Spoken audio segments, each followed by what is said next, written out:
साथ उनको कहना कि मजलिस इत्तेहादुल मुस्लिमीन के इस शेर ने अगर इस अपनी कॉन्स्टिट्यूंसी में अपने कार्यकाल में अगर कोई काम किया है तो वो सबसे बड़ा काम ये किया है कि मेरे रसूल के खिलाफ गुस्ताखी करने वाली मलून तस्लीमा नसरीन को एयरपोर्ट से वापस भेजने वाली यही एक शख्सियत थी कि जिसने उसको वापस एयरपोर्ट से भेजा था।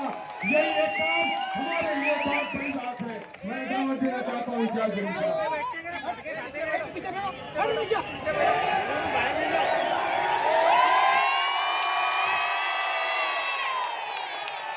अस्सलाम वालेकुम व रहमतुल्लाहि व बरकातुहू। स्टेज पर मौजूद मजलिस इत्तेहादुल मुस्लिमीन के हमारे गायक जनाब बैरिस्टर असदुद्दीन अवैसी साहब, मौलाना महफूज रहमान साहब, तमाम मजलिस के जिम्मेदारान, नौजवानों और साथियों, जो लड़के सामने बैठे हैं अगर पीछे आप बैठ जाएंगे तो पीछे वालों को दिक्कत नहीं होगी, मेहरबानी करके बैठ जाइए।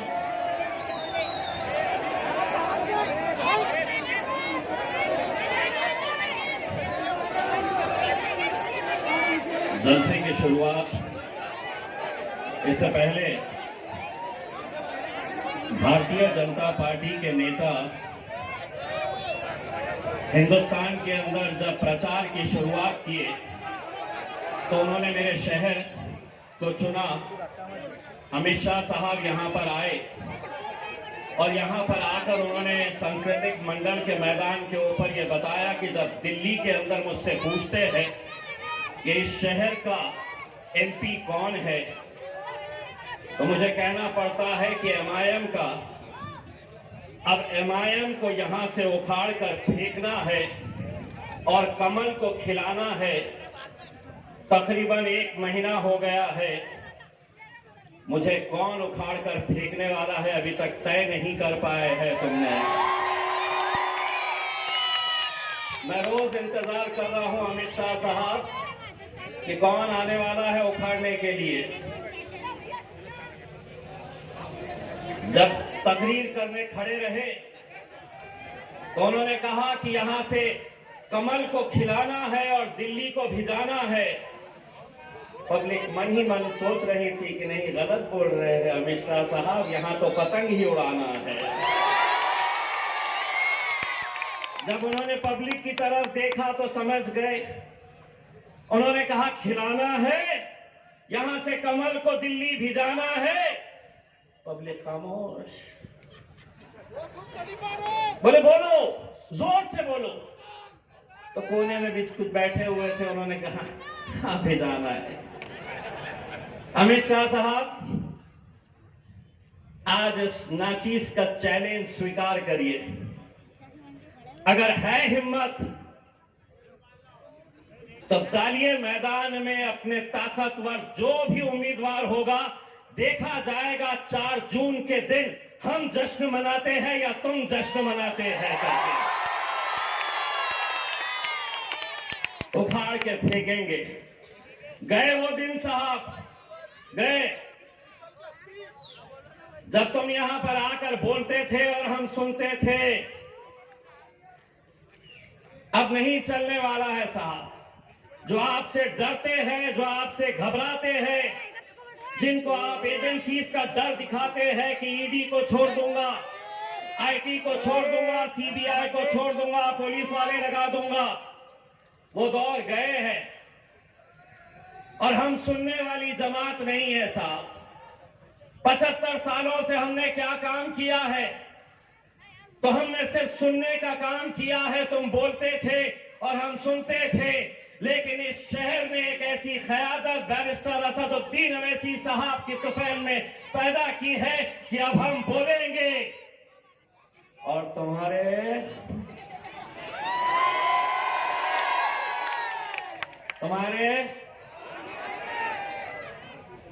पापा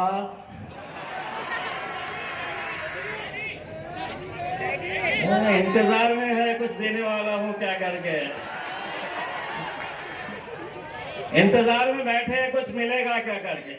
एक बार फॉर्म भरने दो, सूद समेत अमित शाह साहब को लौटाने वाला हूं।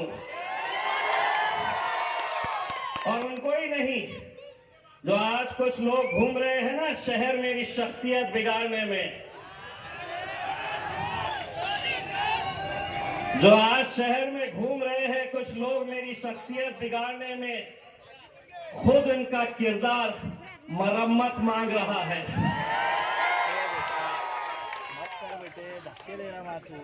मेरे भाइयों, मैं आप लोगों का सबसे पहले तो तहे दिल से शुक्रिया अदा करना चाहता हूं। ये वो शहर है जिसने एक यकीन पैदा किया, एक ऐसी सोच पैदा की, एक ऐसा यकीन पैदा किया, अगर हम मुत्तहिद हुए तो हम क्या कर सकते हैं। ये वही शहर है जब 2019 के अंदर हम जब लड़ने के लिए आए थे तो यहीं पर होटलों में बैठा जाता था, चौराहों के ऊपर बैठा जाता था। जिन्होंने तुम्हारी क़यादत को खत्म किया, आखिरी मेंबर ऑफ पार्लियामेंट, यहां जितने लोग हैं, जितने नौजवान मौजूद हैं, शायद वो उस वक्त पैदा भी नहीं हुए थे। 1980 44 साल पहले की बात कर रहा हूं। 1980 के अंदर गाजी सलीम साहब इस शहर से आखिरी आपके मेंबर ऑफ पार्लियामेंट थे। उसके बाद क्या हुआ? वही हुआ जो 2019 के अंदर हमारे अपने ही लोग बैठ जाते थे चबूतरों के ऊपर, होटलों में बैठकर। आता क्या?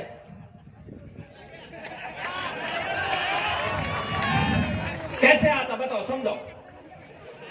देखो, इतने इनके, इतने उनके, इतने इनके, आता क्या? यही चलता था ना। पूरे जहनों के अंदर बात डालने की कोशिश करते थे कि कुछ भी कर लो, यहां से तुम्हारा एमपी चुनकर नहीं आ सकता था। अरे तुम्हारे आंकड़े इस जमीन के ऊपर थे, मेरा हिसाब तो ऊपर वाला कर रहा था।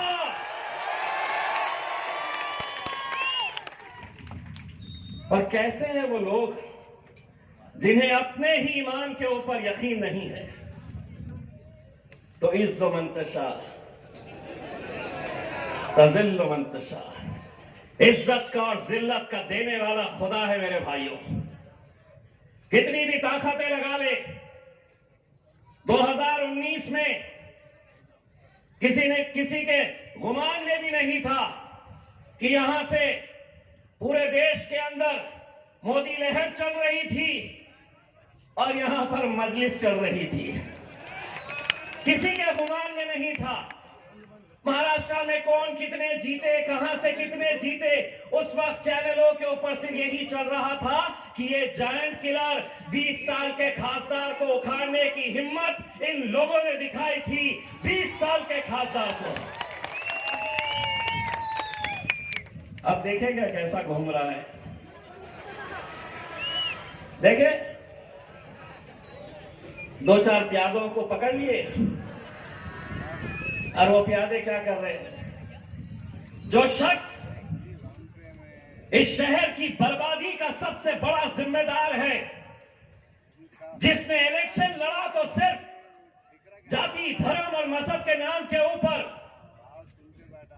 आज बताइए, 5 सालों के अंदर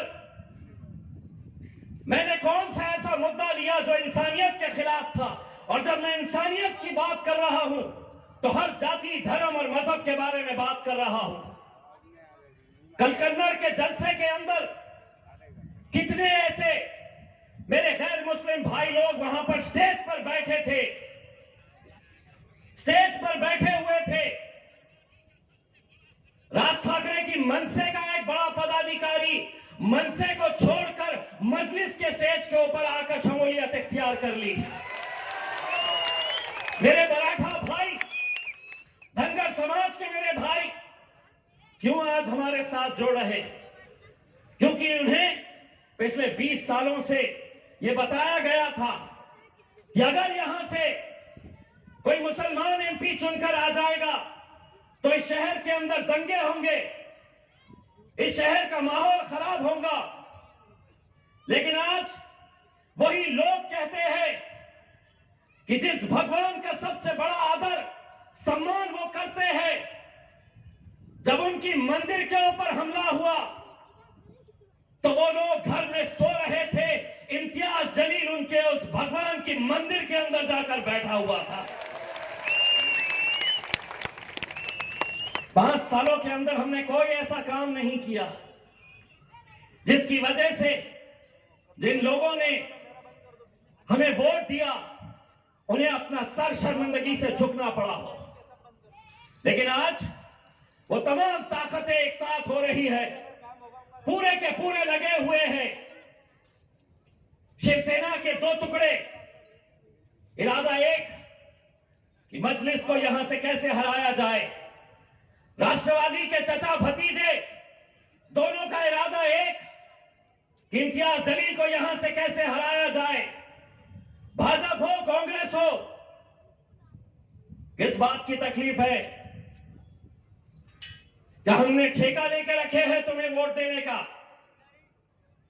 क्या ये हमारी जिम्मेदारी है कि हम ऐसी महफिलें सजाएंगे और तुम्हें वहां पर पार्लियामेंट के अंदर भेजेंगे? भेजते आए हैं, 75 सालों तक हमने यही करते आए हैं। लेकिन अब सुन लो अच्छी तरीके से, देवेंद्र फडणवीस, शरद पवार, अजीत पवार, उद्धव ठाकरे,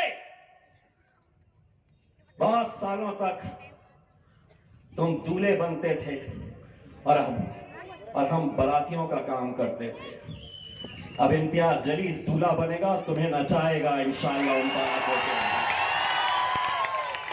नचाएंगे अब हम, बहुत हो चुका है, कुछ नहीं। 13 तारीख के दिन निकलना है और मजलिस के हाथों को मजबूत करना है। बहुत सारे आते हैं, कहते हैं मजलिस किसी को फायदा। 543 सीटें हैं पूरे देश भर में, 543 लोकसभा के एमपीज हैं। कितनी सीटें मजलिस ने लड़ी?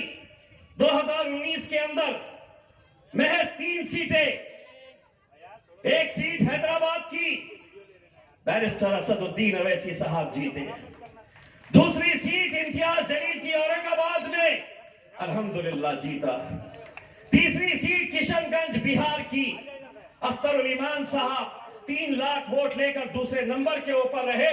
इंशाअल्लाह इस बार अख्तर ईमान साहब भी हमारे साथ वहां पर जाकर बैठेंगे। अब महाराष्ट्र के अंदर और 2-4 सीटें हम देख रहे हैं। हमारे पूना के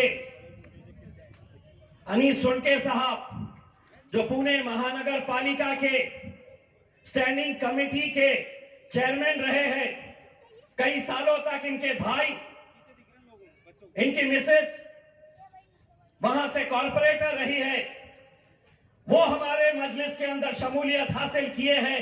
इंशाअल्लाह हम पुणे की सीट भी लड़ेंगे और अनीस सुनके साहब वहां से हमारी नुमाइंदगी करेंगे इंशाअल्लाह।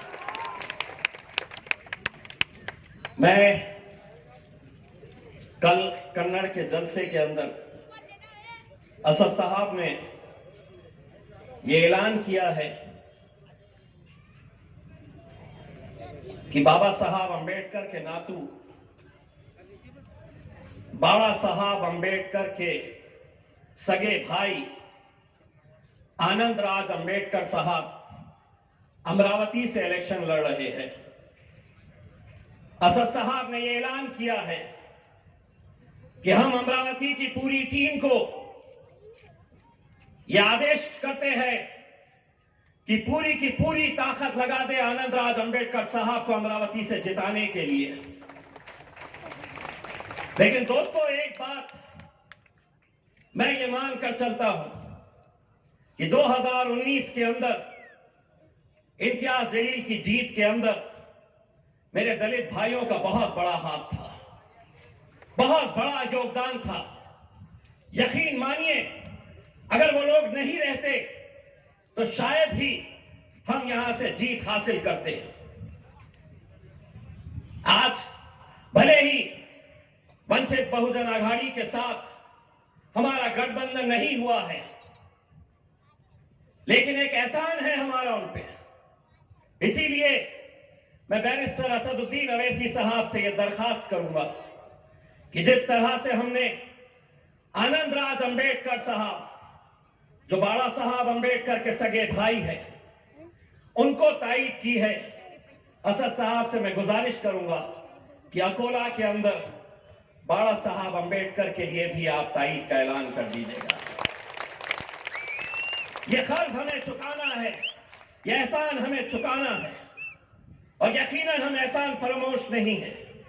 जिन लोगों ने मेहनत की, जिन लोगों ने हमें जिताने के अंदर पूरी ताकत झोंक दी थी, लेकिन आज मुझे मालूम है मेरे भाइयों, आने वाले दिनों के अंदर 18 तारीख से फॉर्म भरने का सिलसिला शुरू होने वाला है। 2019 की उस रमजान की उस इफ्तार के वक्त के मंजर को याद करिए, जब नतीजे चिकनखाना के उस काउंटिंग सेंटर में चल रहे थे। सोचिए आप, 6 और उम्मीदवार मेरे खिलाफ खड़े हुए थे। आप में से ही किसी ने 1200 लिया था, किसी ने 1500 वोट लिया था, किसी ने 2200 लिया था, एक ने 4500 वोट लिया था। मेरी जीत में और हार में सिर्फ 4500 वोट का फर्क था। वो दिन आज भी जब मैं सोचता हूं कि सहरी करके, तहज्जुद की नमाजें पढ़कर ये नौजवान उस वक्त उस काउंटिंग सेंटर के बाहर रोजे की हालत में तपती हुई धूप के अंदर सुबह से लेकर शाम तक इस उम्मीद के अंदर बैठे थे कि 40 साल के बाद हम अपना झंडा लहराएंगे, हमारी क़यादत का हम जश्न मनाएंगे। बस एक और उम्मीदवार रहता जो 4-4,500 वोट ले लेता, तो शायद जो 40 साल का इंतजार था वो और 40 साल इंतजार करना पड़ता।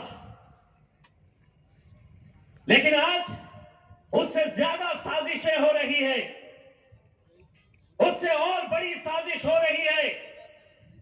जीतना किसी को नहीं है, खड़े रहेंगे तो महाराष्ट्र की एकलौती एक मुसलमानों की, दलितों की, पिछड़ों की, किसानों की ये आवाज को, इस क़यादत को खत्म करना चाह रहे हैं। बहुत नए नए दूल्हे अभी आएंगे जीत का दावा करने के लिए। मैं जानता हूं गाड़ी किसकी है और उसमें पेट्रोल कौन डाल रहा है, लेकिन अब ये नहीं समझना कि आवाम अब कुछ जानती नहीं है, बखूबी जानती है ये सब कुछ। लेकिन अब आप लोगों की जिम्मेदारी है, एक वोट की कीमत क्या होती है यह आपको समझने की जरूरत है।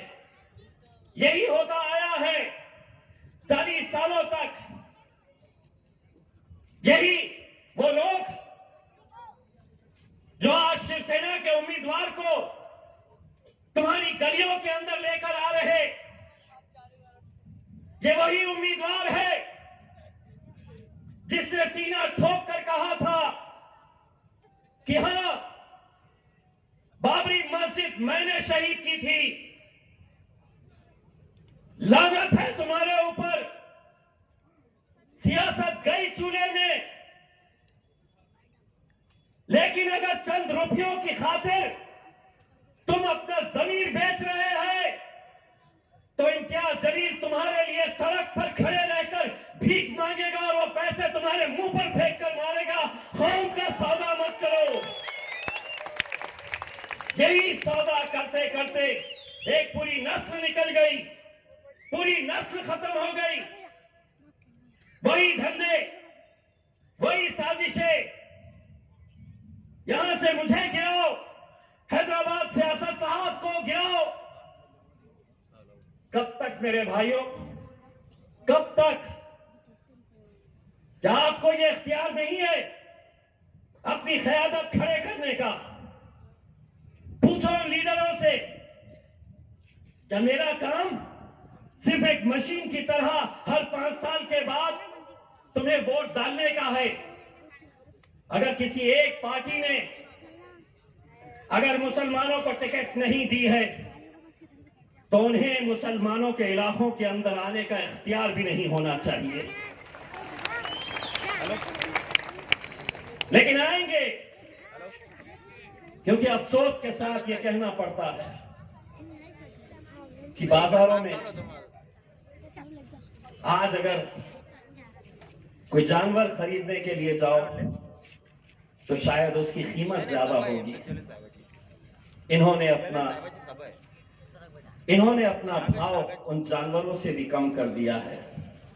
कोई मतलब नहीं उन्हें अपनी क़यादत का, कोई मतलब नहीं। और जिस दौर से हम गुजर रहे हैं, क्या यह समझ में नहीं आ रहा है आने वाला वक्त कैसा होगा? आने वाले वक्त के अंदर कैसे कैसे कानून लाने वाले हैं। पार्लियामेंट वो जगह है जहां पर कानून बनाए जाते हैं। नचनियों का कोठा नहीं है वहां पर नाचने के लिए जाने का सोच रहे हैं अगर कोई तो।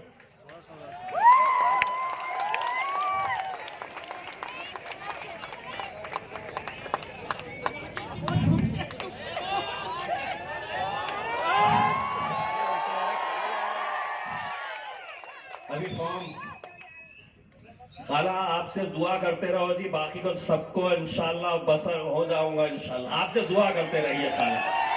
आपकी दुआओं के अंदर ये ताकत है कि ऐसे चिल्ले पिल्ले कितने भी आए तो सबको संभाल लेंगे इंशाल्लाह। संभालेंगे ना? बस मेरे भाइयों, एक बात समझ लो, आपको वो जीत का जश्न भी याद होगा जहां आपको सिर्फ चंद घंटे मिले थे, क्योंकि रमजान का दिन था, सहरी का वक्त हो चला था। मुझे सर्टिफिकेट देते देते रात के 1 बज गए थे। बार बार देख रहे थे शायद वो आए, फिर दिल्ली को भेज रहे होंगे उनके पप्पा के पास, और पप्पा उनसे पूछ रहे होंगे कि पूरी लहर देश भर में थी, ये यहाँ पे क्या किए? तो यहाँ पे ये इन्होंने ये किए, ये एक पैगाम दिए कि 100 सोनार की। 1 बजे तक सर्टिफिकेट ही नहीं दे रहे, तो 1 बजे तक मैं शराफत से रहा। 1 बजे जाके बोला देता क्या नहीं देता? तो बाहर निकले तक, अपने इलाके तक पहुंचे तक शहर का वक्त हो चला था। तैयारी करो मेरे भाइयों, तैयारी कर लो। इंशाअल्लाह 4 जून को हिंदुस्तान का सबसे बड़ा जश्न ये शहर मनाएगा इंशाअल्लाह। और ये पहली मर्तबा होगा कि इस जश्न के अंदर मेरे सिर्फ मुसलमान भाई नहीं रहेंगे, मेरे दलित भाई, मेरे मराठा समाज, मेरा धनगर समाज, मेरे क्रिश्चियन, जितने अलग अलग समाज के लोग हैं, आज वो अगर हमारे साथ खड़े हैं मेरे भाइयों, सिर्फ इस बुनियाद के ऊपर कि उन्होंने हमारा काम देखा है। बस आप लोगों को बड़ी जिम्मेदारी के साथ ये इलेक्शन का मुकाबला करना है, ये इलेक्शन के सामने जाना है, क्योंकि आने वाले वक्त के अंदर, आने वाले कुछ दिनों के अंदर कैसी साजिशें होने वाली है, कैसा पैसे का खेल खेला जाने वाला है, कितने लोगों को खरीदा जाने वाला है, कहां कहां ढाबों के ऊपर खाना खिलाया जाने वाला है।